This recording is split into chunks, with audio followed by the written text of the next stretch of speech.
Friends, welcome back to my channel Moksha 6927. ఈరోజు వచ్చేసి lemon juice చేసేసుకుందాం. ఫస్ట్ వాటర్ పోసుకుందాం.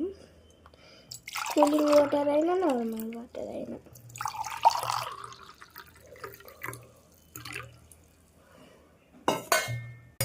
నెక్స్ట్ నిమ్మకాయ పిండేద్దాం.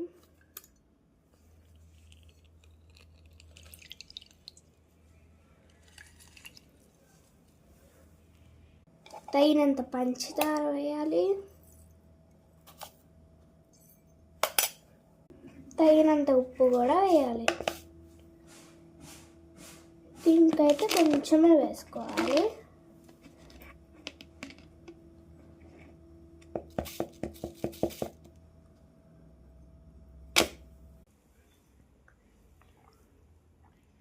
So good.